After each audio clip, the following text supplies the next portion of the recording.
What's up, everyone? Welcome to FilmSpot, and today we will be talking about best upcoming movies. Ghostface is back, and this time he's bringing some familiar faces with him. Scream 7 is shaping up to be one of the wildest entries in the slasher saga yet, with shocking casting reveals that have left fans buzzing. The biggest jaw-dropper, Matthew Lillard's Stu Maker and Scott Foley's Roman Bridger, two of the franchise's most notorious ghost faces, are somehow returning, despite their seemingly very permanent deaths. So what's the deal? A supernatural twist? A franchise-breaking resurrection? According to new reports, AI and deepfake technology will play a major role in the plot. The new Ghostface, or Ghostfaces, appears to be tormenting Sidney Prescott, Neve Campbell, by making her believe the killers she already defeated are back for revenge. And with a major time jump introducing Sidney's daughters, now slasher movie age, it looks like Ghostface has a whole new generation of victims to stalk. The film, now in production under original screenwriter Kevin Williamson, is also set to take the horror outside of Woodsboro and kick off a brand new trilogy.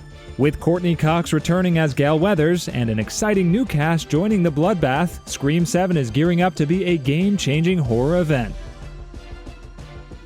Nickelodeon is set to expand the legendary Avatar universe yet again with a bold new animated series, Avatar 7 Havens, created by the visionary duo Michael DiMartino and Brian Konietzko. This thrilling installment follows the epic legacy of Avatar: The Last Airbender and The Legend of Korra, joining forces with the highly anticipated theatrical Aang film. The story unfolds in a world scarred by a catastrophic event, where a young Earthbender, stepping into the role after Korra, uncovers her destiny as the new Avatar. However, in these dangerous times, this revered title comes with a twist. Rather than being a beacon of hope, it brands her as a potential harbinger of devastation. Pursued by relentless human and spirit adversaries, she and her enigmatic long-lost twin must delve into their mysterious origins to unlock secrets that could rescue the Seven Havens, civilization's final bastions, from impending collapse. Rendered in a vibrant 2D animated style, the series will feature 26 thrilling episodes split into 2 captivating books. Meanwhile, a dynamic film starring talents like Dave Bautista and Dion Kwan is scheduled for a theatrical debut on January 30th, 2026. Get ready to witness the return of a legendary warrior. Millennium's highly anticipated reboot of the iconic comic book character Red Sonja is finally ready for its moment in the spotlight. After years of delays and multiple iterations, the action-packed reboot is gearing up for a UK release, and there's no doubt it's going to deliver. Signature Entertainment has secured the rights for the UK and Irish markets and is set to launch the film this year, promising an epic fantasy that will captivate audiences. However, international fans will need to stay tuned, as updates on global releases are still under wraps. Signature Entertainment's acquisitions manager, Begum Kaykan-Parodi, shared the excitement, describing Red Sonja as an epic story in a fantasy-laden world with a strong commercial feel, which perfectly fits their vision. The fearless, sword-swinging huntress will be brought to life by Matilda Lutz, and audiences can expect a thrilling and action-packed ride when she takes on her new destiny. For those familiar with the character's history, Red Sonja made her first appearance in Marvel Comics in 1973 and was famously portrayed by Bridget Nielsen in the 1985 film. After decades of development struggles, this reboot finally seems ready for its long-awaited debut. Timothy Dalton, who once wielded the iconic 007 title, has expressed his shock over Amazon's takeover of the James Bond franchise.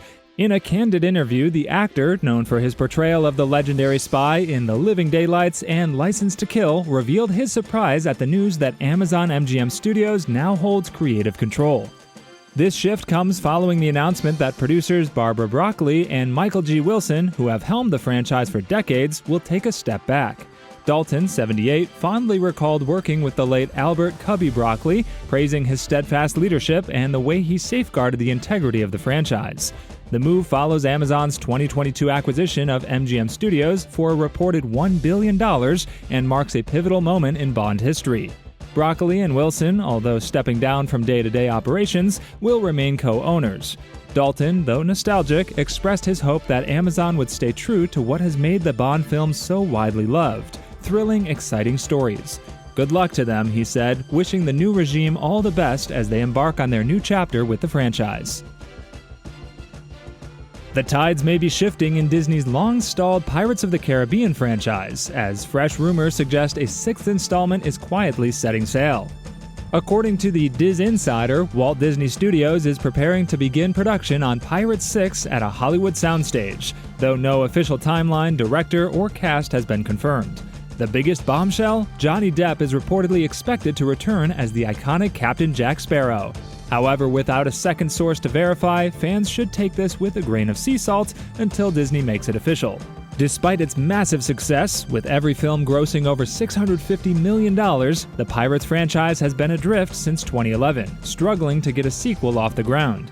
Development hit rock bottom when Disney cut ties with Depp amid legal battles with his ex-wife Amber Heard, but after his legal victory, Disney appears to be reconsidering, with producer Jerry Bruckheimer confirming 2 scripts are in play, one featuring Depp's return. Depp, who once vowed never to work with Disney again, has also expressed his desire to give Jack Sparrow a proper send-off. Could this be his long-awaited farewell voyage? Only time will tell. Will Smith's Hollywood comeback is in full swing, and he's not just stopping with the success of Bad Boys Ride or Die. The Oscar-winning actor recently surprised fans during a Twitch stream with XQC, dropping major updates on 2 long-rumored sequels, Hancock 2 and I Am Legend 2. Smith confirmed that there's a really cool idea for Hancock 2, a follow-up to his 2008 anti-hero blockbuster. But here's the kicker, Zendaya is reportedly being approached for a role. While that's far from a done deal, it's a fascinating prospect considering the actress's careful project selection.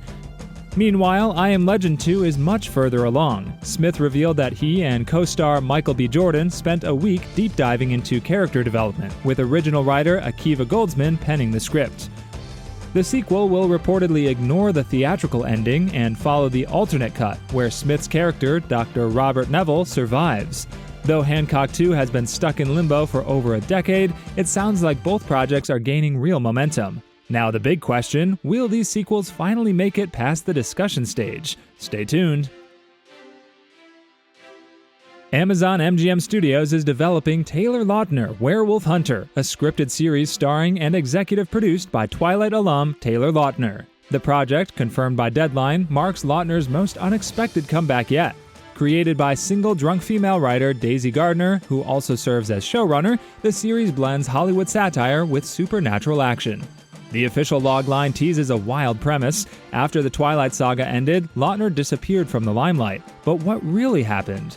According to the show, he wasn't just taking a mental health break, he was training for his real destiny. Playing a fictionalized version of himself, Lautner is recruited by a secret society of werewolf trackers who need his expertise. By day, he's a Hollywood actor. By night, a supernatural warrior battling the very creatures that made him famous. Lautner, best known for playing Jacob Black in the Twilight saga, became a cultural phenomenon as the werewolf love interest competing for Bella Swan's heart. Now, in a full-circle moment, he's taking on werewolves in a way no one saw coming. With its meta humor and high-concept action, Taylor Lautner Werewolf Hunter could be the wildest rebranding move Hollywood has seen in years. The Marvel Cinematic Universe is gearing up for its next major crossover event, as production schedules for Avengers 5 Doomsday and Avengers 6 Secret Wars have officially been set. With Captain America Brave New World now in theaters, Anthony Mackie has shared new details about the upcoming Avengers films in an interview with Deadline. According to Mackie, filming for Avengers Doomsday will begin in March 2025, taking place in London throughout the summer. The highly anticipated film is scheduled for release on May 1, 2026. Mackie also confirmed that Avengers Secret Wars will not be filmed back-to-back with Doomsday, unlike Infinity War and Endgame. Instead, production on Secret Wars will start a year later, in the summer of 2026. Marvel Studios has set its theatrical release for May 7, 2027, signaling a massive payoff for fans who have been eagerly waiting for the next phase of the MCU's multiversal saga. While Doomsday and Secret Wars will dominate Marvel's future, they're not the only projects on the horizon. A packed slate of Marvel movies will hit theaters and Disney Plus in 2025 and 2026, keeping fans engaged leading up to the next Avengers showdown. Will Doomsday reshape the MCU as we know it? And how will Secret Wars deliver on its multiversal promises? Earth's mightiest heroes will be back before you know it. The journey through Middle-earth is far from over. Prime Video has officially confirmed that The Lord of the Rings: The Rings of Power will return for a third season, with pre-production already underway. Filming is set to begin this spring at Shepperton Studios in the United Kingdom, marking a new production home for the epic fantasy series. Fans of The Rings of Power have been eagerly awaiting news of the show's future since Season 2 wrapped in October, and now exclusive details have emerged. According to The Hollywood Reporter, Season 3 will leap forward several years from the events of Season 2, focusing on one of the most pivotal moments in Middle-earth's history, Sauron forging the One Ring. This war, a crucial event in J.R.R. Tolkien's Second Age, marked the first major battle between Sauron and the forces of Middle-earth. The conflict predates the War of the Last Alliance, which was briefly depicted in the prologue of the Lord of the Rings films. With the stakes rising and Sauron on the verge of unleashing his ultimate weapon, Season 3 of The Rings of Power promises to be a game-changer. Spider-Man is swinging back onto the big screen, just 1 week later than planned. The highly anticipated Spider-Man 4 has officially shifted its release date from July 24, 2026 to July 31st. But this tiny delay is actually a strategic power move for Marvel's web-slinger. Why the change? Simple, to dominate the summer box office. Originally set to go head-to-head with Christopher Nolan's The Odyssey, the shift gives Spider-Man 4 2 full weeks to build hype before facing any major competition. That also means more IMAX screens will be available for the movie, ensuring Peter Parker's next adventure gets the biggest and best viewing experience possible. Tom Holland is set to return as everyone's favorite friendly neighborhood Spider-Man, and with No Way Home shattering records, expectations are through the roof. While details on the plot remain tightly under wraps, one thing is clear: Marvel and Sony are playing the long game, setting up Spider-Man 4 for a massive box office run. And the timing couldn't be better. Just 2 months later, Avengers Doomsday arrives, meaning Spider-Man's return is kicking off an epic Marvel summer. The wait may be 7 days longer, but it's going to be worth it. Thanks for watching, and see you in the next one.